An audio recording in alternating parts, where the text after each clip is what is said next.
Bon, alors on m'a réclamé que je présente un petit peu mes bâtons. Effectivement, c'est vrai que j'avais parlé de mon bâton de marche, enfin, d'un de mes bâtons de marche, et ouais, voilà, il fallait que je le fasse parce que bon, ça remonte à loin déjà, et puis à force de repousser, je fais jamais les trucs. Je vais commencer par présenter mon bâton de Gandalf. Celui-là, c'est le premier que j'ai eu en fait. Euh, on peut dire qu'il ressemble à rien, alors comme ça, il est tout tordu dans le bas, enfin voilà, et puis il y a le morceau de racine qui part sur le côté comme ça. Mais en vrai, celui-là, c'est le premier que j'ai trouvé. C'est lui qui m'a inspiré le fait de vouloir un bâton pour partir faire Compostelle. Euh, En fait, je l'ai trouvé avant même d'envisager de partir faire Compostelle.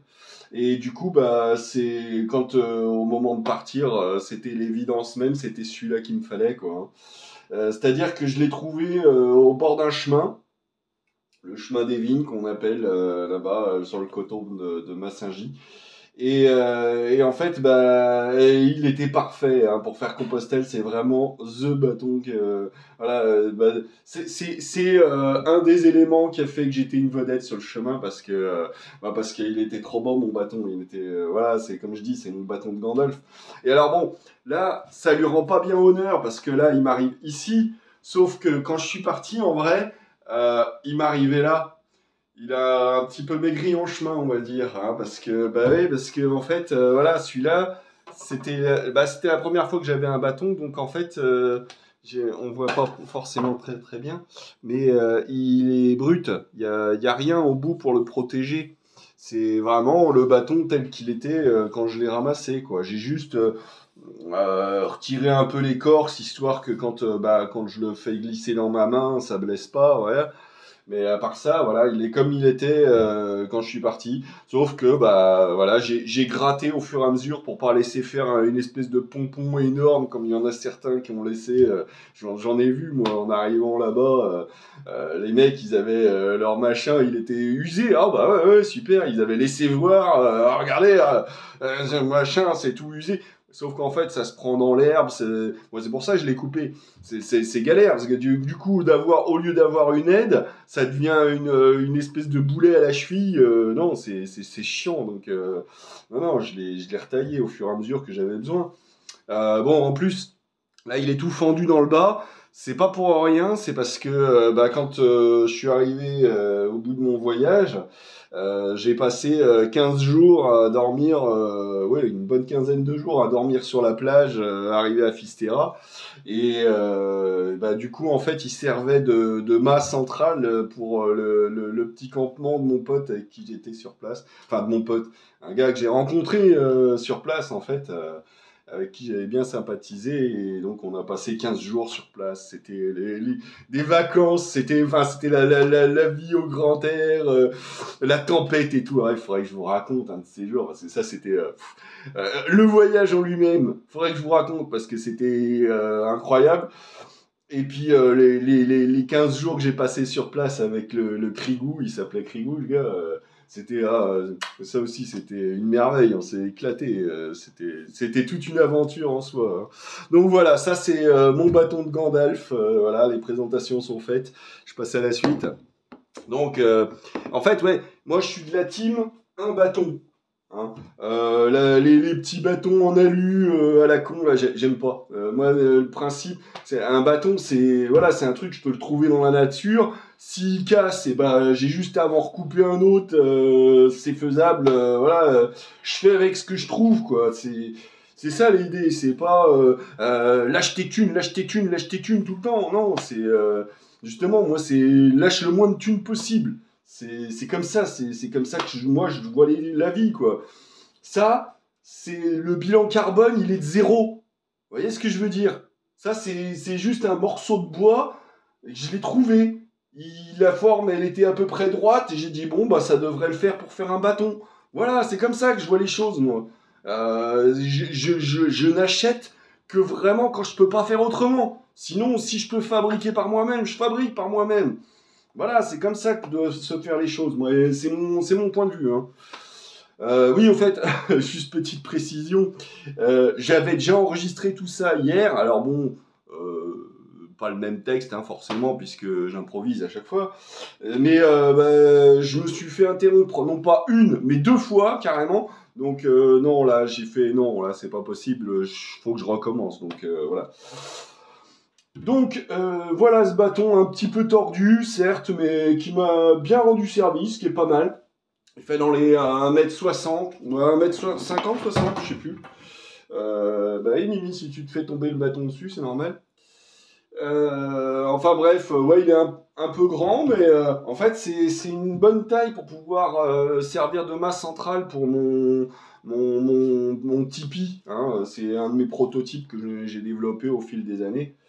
Donc il est pas mal. Alors, il y a plusieurs trucs à dire là-dessus. Lui, en fait, à la base, il n'était pas du tout taillé comme ça. Là, on voit, il a cassé. Ouais, ça se voit pas très bien à l'écran, c'est forcément le contre-jour. J'ai mis là, en fait, c'est parce que comme ça, on peut voir la mangeoire à oiseaux. Et puis, s'il y a les petits oiseaux qui viennent manger, parce que moi, j'aime bien les petits oiseaux. Bref. Donc, ouais, il a cassé parce qu'à la base, il était plus long, il faisait au moins ça de plus. Et bah, s'il a cassé, c'est parce que j'avais rajouté un support pour pouvoir fixer dessus ma serpette. C'est un truc encore que moi j'avais fabriqué moi-même, hein, pour avoir la serpette qui soit comme ça et que je puisse couper à distance des branches et tout ça. Voilà, donc j'avais fabriqué un support métallique, j'ai oublié de le sortir. Bon, donc tant pis, hein, vous en passerez.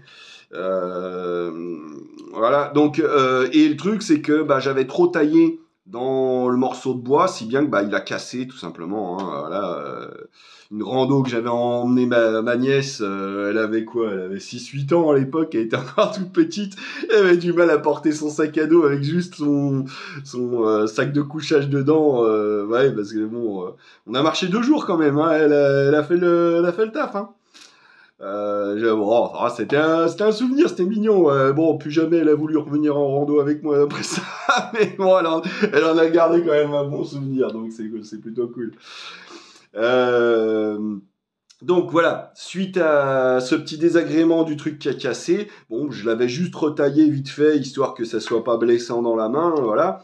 Mais je l'ai quand même réutilisé par la suite, ce bâton. C'est-à-dire que bah, c'est pour ça que je lui ai fait une saignée là à l'extrémité et puis une petite de chaque côté. C'est pour pouvoir accrocher une cordelette. En fait, il m'a servi donc au-delà parce que j'ai plusieurs matériels. J'ai mon Tipeee que je me suis fabriqué. Mais j'ai aussi, comment dire, bah, j'ai ma vieille tente 2 secondes avec laquelle j'ai fait Compostelle. Et puis, bah, ce qu'il y a, c'est que ça fait, il y a, enfin, ça et puis d'autres tentes que j'ai fabriquées aussi, qui n'ont pas de haut vent. Et avoir un haut vent, c'est quand même bien pratique quand tu veux te faire à bouffer et que il y a du vent ou qu'il pleut, tout ça. Donc, c'est voilà, c'est quand même mieux d'avoir un abri. Alors, bah, pour faire un haut vent devant une tente 2 secondes, eh ben, j'en ai 2 ou 3 comment ça s'appelle, enfin des parkas, pas des parkas, des pèlerines, enfin voilà, pèlerines, poncho, on appelle ça comme on veut. J'en ai 2-3 modèles.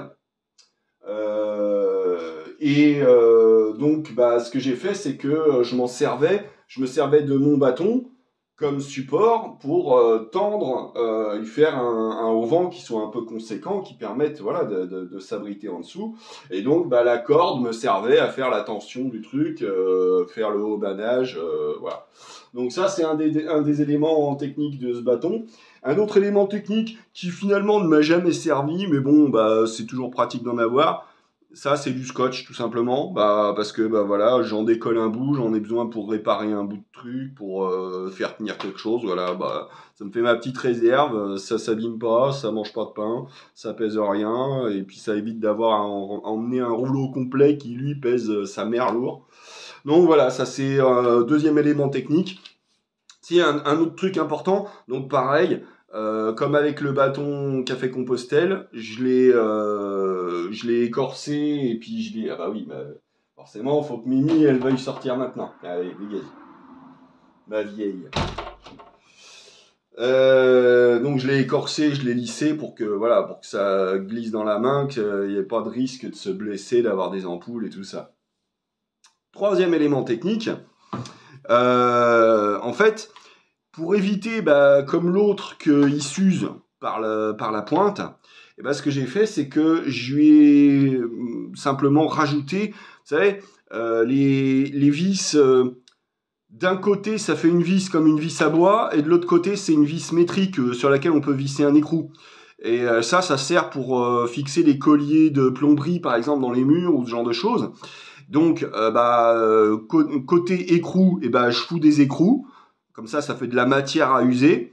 Et côté vis à bois, je l'enfonce dans le bois. Mais sauf que pour éviter que le bois, il éclate, ce que j'ai fait, moi j'avais du tube en alu. Donc j'ai bien râpé, j'ai essayé d'ajuster un petit peu le diamètre de mon bâton pour qu'il soit capable de rentrer en force à l'intérieur d'un tube en alu. Donc j'ai fait ce qu'il fallait pour. Hein. Donc le tube en alu, je l'ai rentré en force au marteau, tout ça. C'est pour ça que ça a fait un petit bourrelet à l'extrémité. Je sais pas si on voit bien, mais bon, bref, il y a un petit bourrelet. Donc, une fois que j'ai enfoncé mon bout d'alu, j'ai vissé ma vis à l'intérieur. Hein, j'ai fait un avant-trou et puis j'ai foutu ma vis. Ensuite, sur celui-là, je sais plus si j'ai mis des écrous ou pas. En fait, la pièce en plastique, là, c'est mon gros bâtard de fils de pute de voisin. Bon, il faudra vraiment que je vous raconte l'histoire. J'avais prévu de le faire l'autre soir, mais j'ai été interrompu par une connasse du voisinage, qui était une ancienne voisine, elle aussi, et qui est pote avec eux. Donc, j'avais pas envie de déblatérer mon histoire devant sa gueule pendant qu'elle était en train de promener Mirza, vous voyez. Enfin bref. Donc lui, monsieur s'est acheté une imprimante 3D, alors il passe son temps à imprimer des trucs en 3D, à fabriquer des pièces en plastique qui lui servent à rien, c'est de la merde, c'est juste du gaspillage de ressources. Le plastique, alors je voulais faire une vidéo à ce sujet. Le plastique, c'est formidable. Les gens qui vous disent ouais, moi j'ai jeté tous mes trucs en plastique parce que le plastique c'est caca. Bande de cons. Le plastique c'est formidable. Ce qui est de la merde, c'est la façon dont vous vous en servez. Vous êtes sûr d'avoir besoin de vous acheter des packs de flotte? Vous êtes sûr d'avoir besoin de vous acheter toutes les saloperies en plastique, des imprimantes 3D pour vous imprimer une pièce dans l'année? Ce genre de conneries. C'est ça qu'il faut bannir. C'est le gaspillage à longueur de temps de toutes ces tonnes et tonnes de plastique qu'il faut bannir. Mais le plastique en lui-même, c'est une putain d'invention formidable. C'est comme le nucléaire. C'est génial. Ce qui est horrible, ce qui est affreux, c'est comme la viande. La viande, c'est ce qui fait qu'on est devenu nous, humains. On n'aurait jamais été comme on est si on n'avait pas été des consommateurs de viande. Hein? Par contre, ce qui est affreux, c'est l'industrialisation de l'élevage. Donc les véganes à la con, là, ils me les brisent. Vous êtes des abrutis, vous comprenez rien. Ouais, non, faudrait tuer tous les lions, parce que les lions, c'est méchant, regardez, ils font souffrir les pauvres petits animaux. Et toi, quand tu bouffes ta salade, tu la fais pas souffrir, peut-être? Qu'est-ce que t'en sais de la souffrance de la salade? Hein?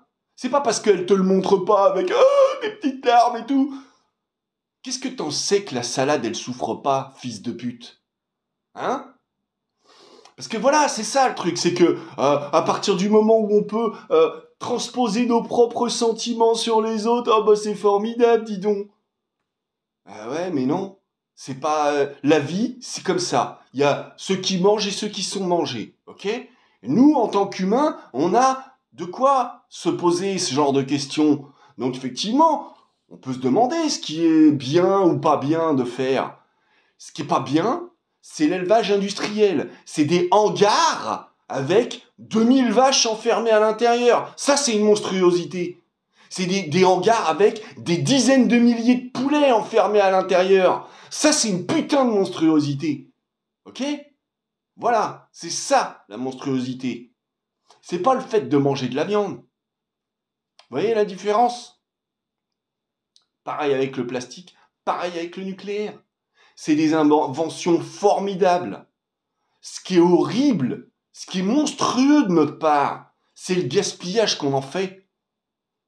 Parce que quand on voit ces mecs-là qui te font de la gonflette, qui te bouffent 4 kilos de barbac par jour pour pouvoir avoir des gros muscles, c'est pas une honte, ça? Ou alors, ceux qui te bouffent des kilos de burgers tous les jours, et puis qui font 200 kilos sur la balance. Si ça, c'est pas une putain de monstruosité? Ou alors, le gaspillage, simplement, pour pouvoir faire du profit. Les entreprises, les Lactalis, tous ces gens-là, les Carrefour, qui gaspillent. Bah oui, mais parce que on achète beaucoup, comme ça, même si on en gaspille, bah c'est pas grave, parce que ça permet de faire du bénéfice. Faudrait pas rater une vente. Tout ce genre de choses, le marketing. Voilà pourquoi je chie tellement sur le marketing, que je refuse, putain de merde, de tomber dans ce genre de travers. Voilà pourquoi. Hein? Bon, alors je suis en train de m'énerver, je dévie du sujet, mais vous voyez un petit peu, c'était pour expliquer l'idée que oui, le plastique c'est formidable, mais ça peut aussi être de la merde. Donc non, ne jetez pas tout ce que vous avez en plastique de chez vous pour pouvoir tout racheter en ferraille. Mais c'est encore pire la ferraille. C'est sûr que c'est 100% recyclable, ok. Mais si t'as tout en ferraille, imagine un petit peu, déjà, tout ce que t'avais en plastique et que tu as jeté qu'il faut remplacer, bah c'est quand même du bilan carbone en plus, hein. Mais en plus, le bilan carbone de la ferraille, il est autrement plus salé, hein, ok. Donc effectivement, ça fera pas des microplastiques, mais quand on voit que on coule des bateaux en toute bonne conscience, hein, parce que regardez, dis donc, c'était pour faire un test pour notre nouvelle torpille. Regardez, ça fait des récifs artificiels pour ces petits poissons mignons, hein. On coule au fond des océans des milliers de tonnes de ferraille. Et on continue de miner, détruire la nature pour aller chercher du minerai de fer. Voyez? Voilà. Ça, c'est le système économique. Voilà contre quoi je gueule à longueur de temps. Comprenez? Donc, effectivement, bon, Mimi, tu me casses les pieds, tu vas rentrer, allez, hop, tu dégages. Voyez? C'est pour ça que je dis, son imprimante 3D, mon connard de voisin, oui, c'est de la merde, oui, c'est inutile, ça sert à rien, je lui ai pas demandé qu'il me fasse des trucs comme ça, ça lui faisait trop plaisir de pouvoir se justifier d'être un connard, d'avoir acheté cette merde, hein. Mais, donc bon, bah ok, bon, il me les a filés, bon, bah moi j'ai un truc comme ça, cool, bon, je l'ai mis, voilà, je l'utilise, puisque je l'ai, voilà.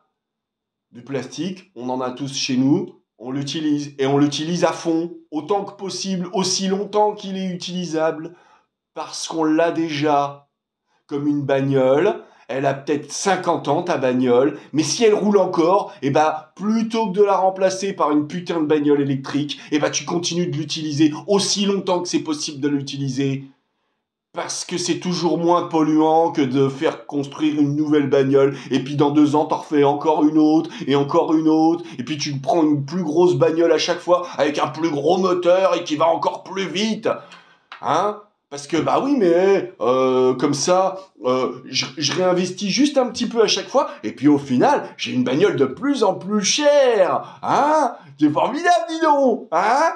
C'est de l'investissement. Ouais, l'investissement, hein, voilà.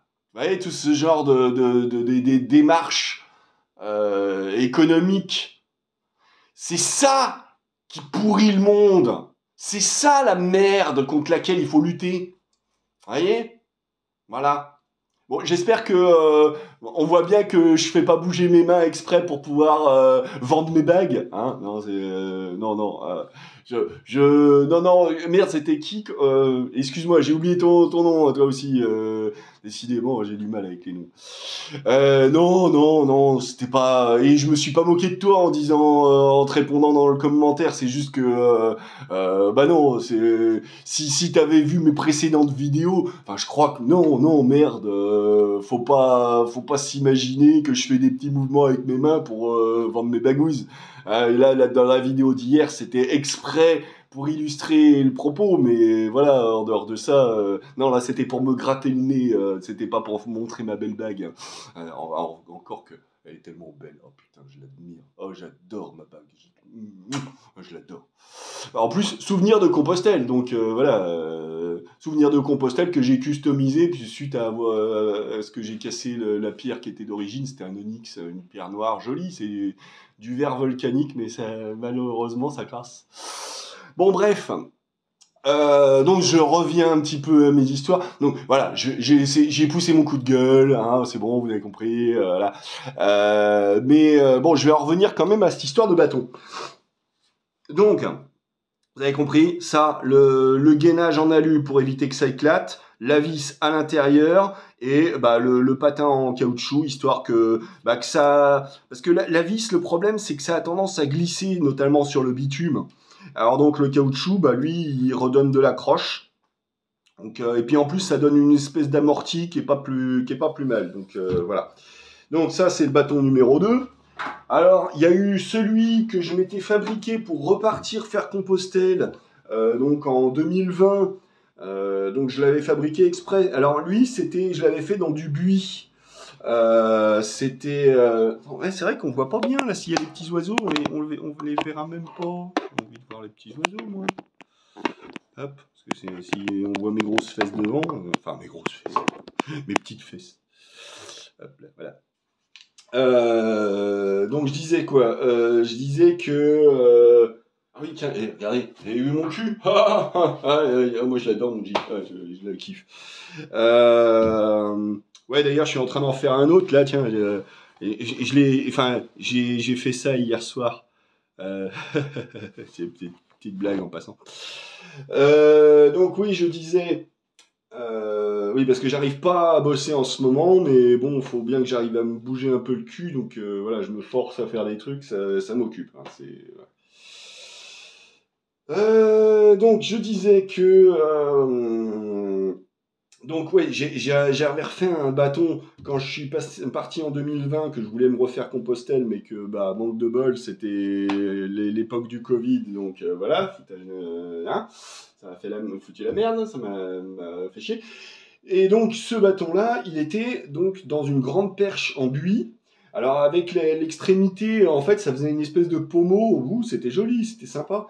Avec, bah, pareil, comme sur l'autre, j'avais refixé le support à serpette.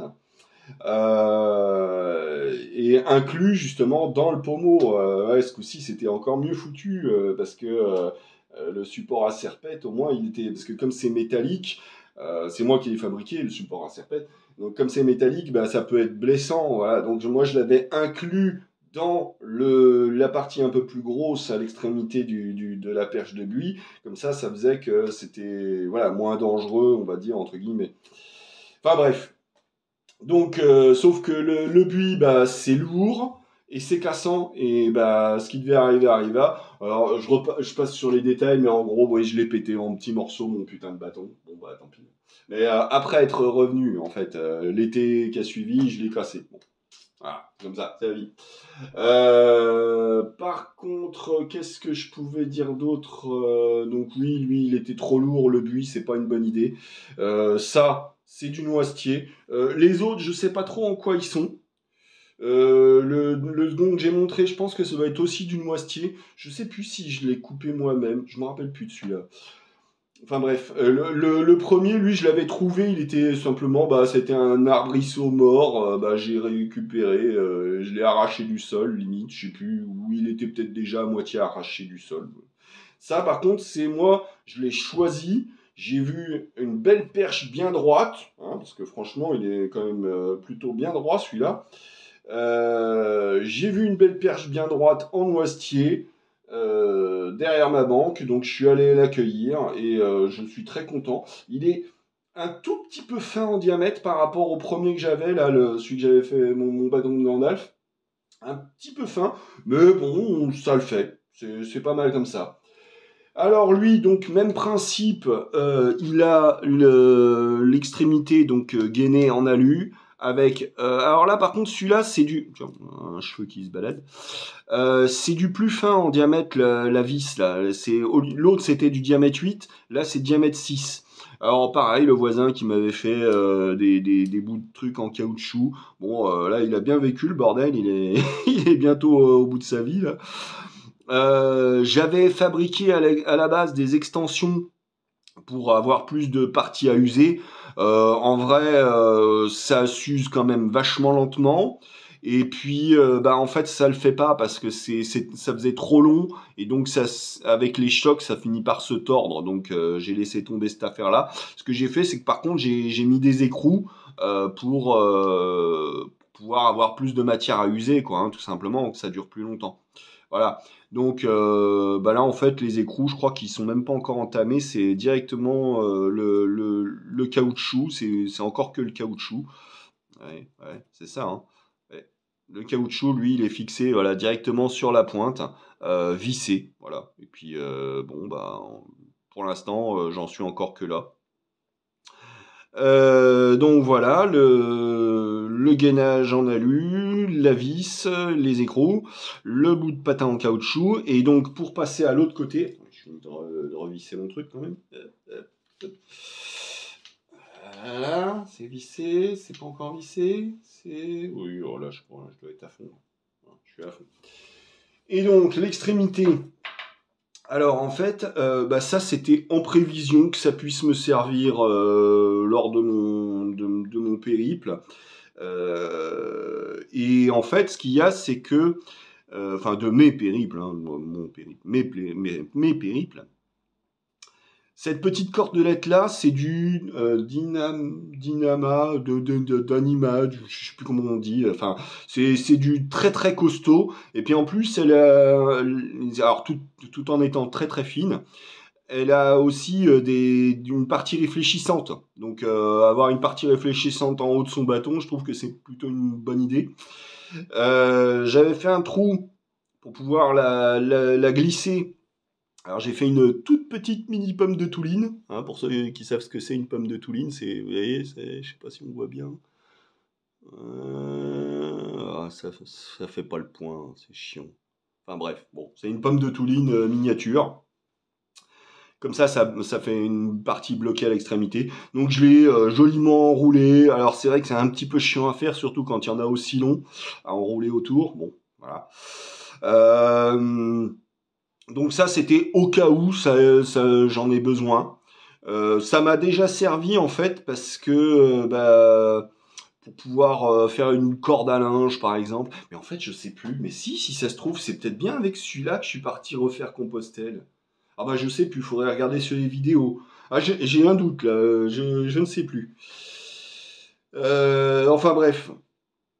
Toujours est-il, donc voilà, ça m'a servi de corde à linge, ça m'a servi plusieurs occasions.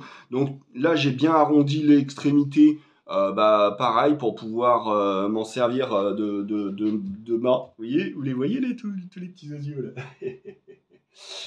Ils m'aiment bien, ils viennent me chercher. Alors, tiens, petite rigolade en passant. Là, on ne voit pas forcément bien, là, mais juste ici, là, à l'extérieur, sur la vitre, ah bah oui, non, là, on ne voit pas. Enfin bref, il y a des petites plumes qui sont collées, parce que, en fait, quand la gamelle est vide, ils viennent se cogner contre la vitre. On entend « BAM !» Et en fait, c'est parce que c'est les mésanges, mais elles sont culottées, les mésanges, hein. Elles viennent se cogner contre la vitre. Alors elles repartent, hein, elles se cognent pas suffisamment fort pour se blesser, mais elles viennent se cogner contre la vitre pour pouvoir dire « Eh oh, ça serait bien de refiler à bouffer là, on a la dalle là. » Donc c'est quand même...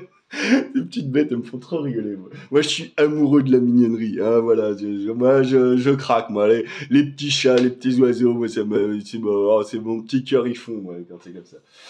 Ouais, tellement plus qu'avec les gens, hein, bien souvent. C'est dommage, hein, parce qu'il y avait du potentiel dans l'humain, mais bon. Bon, allez, revenons à nos moutons. Oui, parce que défaut de petits osios. Enfin, bref. Donc, voilà, ça c'est la partie corde fine que j'avais prévue dès le départ. Et en fait, par la suite, j'ai rajouté ça, parce que en fait, ça correspond à donc cette idée de faire un auvent devant une tente, parce que oui, comme je disais, ça c'est la hauteur qui me permet d'avoir une hauteur suffisante dans mon tipi pour être bien à l'intérieur. Donc voilà, là c'est en arrondi pour éviter de déchirer la toile, ok. Mais donc ce qu'il y a, c'est que je l'ai déjà utilisé aussi avec d'autres prototypes. Et donc des prototypes qui a une nécessité d'avoir donc le poncho qui serve de auvent devant la tente. Et donc pour que le piquet il tienne bien debout et qu'il soit bien tendu, parce qu'avec une seule cordelette, c'est pas suffisant. Il vaut mieux qu'il y en ait deux qui soient tendus du haubannage, hein, pour ceux qui connaissent. Voilà, ça se fait sur 3 points minimum. Hein. Donc il y a les 2 points là, plus la tension due à la tente. Et donc ça suffit. Donc ça fait que voilà, ça c'est des cordes. C'est enfin une corde double en fait. C'est juste que je me suis mal débrouillé. Normalement ça devrait être une seule corde, mais je l'ai coupé en deux. Enfin j'ai fait de la merde. Bon bref, c'est pas grave, ça m'empêche pas que ça fonctionne. Et alors avec ça j'en suis pas mécontent. C'est mon système de tendeur en fait. C'est une toute petite cordelette qui me sert à faire la tension sur la grosse. Ça me fait que au lieu d'avoir des pièces métalliques ou des trucs ou en plastique ou quoi, et ben là c'est directement la petite cordelette, la même que celle-là, qui me sert de tendeur. Et ça tend vachement bien, c'est raide, c'est costaud. Donc voilà, je suis pas mécontent de mon petit système, c'est léger en plus du coup. Hormis le poids de la corde, parce que là, la corde, ça, c'est de la corde à rideau pour les tringles à rideau. Donc, effectivement, c'est de la récup. J'ai fait avec ce que j'avais sous la main, plutôt que de racheter des trucs tout le temps. Acheter, vous voyez, hein, acheter. Donc là, voilà. J'ai fait avec ce que j'avais sous la main, donc j'avais de la corde à tringle à rideau, donc j'ai fait avec ça. C'est lourd, mais bon, ça m'a pas coûté cher. C'est voilà. Sinon, voilà, donc ouais, effectivement, c'est passé à travers ici. Alors c'est pour ça, il y a des nœuds de chaque côté, c'est con. Normalement, je devrais pas avoir de nœuds, ça devrait être une seule corde, mais j'ai fait le con. Il devrait y avoir juste un nœud là, un nœud là. Et quand on est con, hein, c'est comme ça. Enfin bref, donc voilà, là je crois que j'ai fait quand même un bon tour de mes bâtons. Je crois que j'ai dû, bon, encore une fois, pareil, bien lisse, bien, voilà, histoire que ça glisse bien dans la main, que ça fasse pas d'ampoule, ça c'est important. Si, un de ces jours, ce qui pourrait se faire, c'est que, je l'avais déjà évoqué vite fait dans une vieille vidéo, euh, expliquer comment on marche avec un bâton. Le côté, la cadence à donner avec son bâton. Parce que bon, quand on est avec 2 bâtons, on fait un peu comme on veut, de toute façon, c'est équilibré. Mais quand on marche avec un bâton, c'est pas tout à fait pareil. Il y a, il y a déjà au moins 2 rythmes différents qu'on peut avoir. Il y a soit un coup par pas, un coup tous les 2 pas, ou voilà, il faudrait que je refasse une démonstration un de ces jours. Voilà, de comment ça se passe. Et puis quand on est en montée, en descente ou sur du plat, c'est encore différent. Voilà. Bon, suivant le rythme, voilà, ça faudrait que j'en reparle un de ces jours quand le prochain coup que je partirai en randonnée. Donc je disais voilà que là je me force à faire des trucs en ce moment, c'est pour essayer voilà comme je disais que ça va pas bien tout ça. Donc j'essaye de me forcer à faire des trucs pour garder un rythme de travail, j'ai envie de dire. Parce que bah, il faut, si je veux pouvoir, je les vois dans l'écran, les petits audios, ils font marrer. Parce que si je veux pouvoir fabriquer mon prochain prototype, il faut que je m'y mette. Donc là, c'est vrai que j'avais prévu après Noël de m'y mettre, voilà, de fabriquer ce prochain prototype. Et puis bah, une fois qu'il sera prêt, je vais pouvoir aller tester ça. Alors l'idée, ça fait des années en fait que j'avais prévu de me faire un maxi tour, tu vois, un Tour de France ou un truc comme ça. Alors je sais pas si je ferai du Tour de France, mais non, par contre là, l'idée ça serait, j'aurais bien voulu partir au printemps une fois que j'aurais réalisé mon proto et aller direction la Bretagne pour aller voir un vieux poteau là-bas. Il a déménagé là-bas il y a quelques années. Donc ça me ferait plaisir de le revoir, le Sims. Et puis bah en fait, j'ai envie de dire, comme je dis à chaque fois quand je fais, quand je suis parti me faire mes randos et tout ça, je le disais sur Facebook, je l'ai dit peut-être aussi sur YouTube. Si vous êtes sur mon chemin, faites-moi signe, je passe vous rendre visite, ça sera bien, ça sera sympa de se rencontrer. Enfin voilà, moi je suis ouvert à la discussion. Du moment qu'on me prend pas pour un connard, voilà. Du moment que tu me prends pas pour un abruti, que mais on peut parler de tout, j'ai pas de tabou, et vas-y, on parle de tout ce que tu veux. Au contraire, justement, je trouve que c'est tellement mieux de parler des choses plutôt que de garder des petits furoncles à l'intérieur de son cerveau, là, vous voyez. Oui, on doit parler de tout. On doit pouvoir parler de tout. Sans tabou. C'est les tabous qui cassent les couilles. Hein? Alors, ça, et d'autres choses, mais voilà. Ça casse les couilles. Bon, ça fait une longue vidéo, mais pleine de petites pépites à l'intérieur. C'est plutôt pas mal, en fait, je crois. Donc, je vais m'arrêter là. Donc, comme je disais, voilà. Bah, écoutez, hein, oui, si je me fais une grande rando, là... donc l'année prochaine, hein, enfin d'ici pas longtemps finalement. Et ben écoutez, si je suis sur votre chemin, dites-le moi. Il y a déjà une copine qui m'a dit que oh bah tiens, si tu passes par Paris, bon, bah voilà, ok. Bon bref, dites-moi tout ça et puis ouais bah si vous voulez me faire plaisir, me dire que ça vous plaît quand même ce que je fais. Encore une fois, je le répète, balèque de l'algo YouTube et vas-y ouais place-moi des pubs histoire de me faire des thunes. Je m'en bats les couilles de ça. Sinon, si je m'en battais pas les couilles, je dirais pas je m'en bats les couilles. Hein, voilà. Hein. Je dirais pas mon gros fils de pute de voisin. Je dirais pas ce genre de choses. Vous voyez.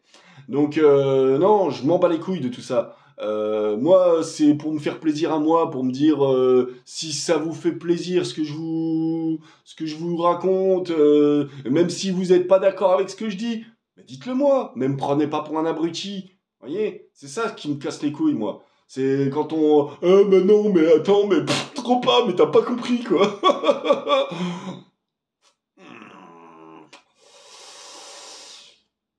J'en ai peut-être compris plus que ce que tu penses avoir compris toi-même. Si ça se trouve. Peut-être pas, hein. Peut-être pas. Peut-être pas. Mais peut-être plus. On va savoir. Au lieu d'être présomptueux sur ce que tu sais toi, sois modeste et dis-toi, peut-être que les autres, ils en savent plus que j'en sais. Voilà, tout simplement. À partir du moment où on se parle dans le respect, en tant qu'égaux, pas en tant que oui, oui, moi je suis au-dessus de toi, moi, t'inquiète, attends, je vais t'apprendre. Non, non, moi je sais rien, moi je suis le dernier des connards, moi. Je ne sais rien. Je sais que je ne sais rien. Voilà. Maintenant, toi, t'en es où, question de ça? Voilà, c'est tout. Ensuite, justement, ça sert à ça la discussion. C'est voir où on en est, s'évaluer, ok. Se juger même, hein. Moi, j'ai rien contre le fait de dire ouais, on se juge et tout ça. Ah, il faudrait que je refasse une vidéo un de ces jours pour expliquer ce que je pense de cette histoire de juger. Ah, faut pas juger. Oui et non. Oui et non. Ça dépend de quoi on parle. Ça dépend de. Voilà. Si tu me prends pour un abruti, effectivement, là, ça va pas le faire. Mais si on s'évalue pour essayer de comprendre, attends, qu'est-ce que toi tu as compris? Qu'est-ce que moi j'ai compris? Est-ce qu'on est en possibilité de se mettre d'accord sur un sujet en commun? Un consensus commun? Voilà. Voilà, ça c'est intéressant, c'est utile de se juger dans ces cas-là. Voilà, c'est comme ça qu'il faut voir les choses. Bon, bref, ça fait 40 minutes de vidéo, je vais m'arrêter là. Et bah, écoutez, ouais, si vous voulez me faire plaisir, me dire que ce que je dis, ça vous inspire ou quoi, lâchez-moi un like, un commentaire. Si c'est pour me dire de la merde, bon, ouais, allez-y, on verra bien ce que ça va donner. Toujours est-il,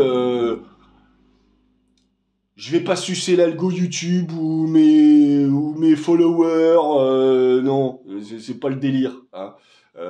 Par contre, ouais, c'est vrai que ça fait plaisir quand il y a des gens qui me disent qu'ils aiment bien ce que je fais.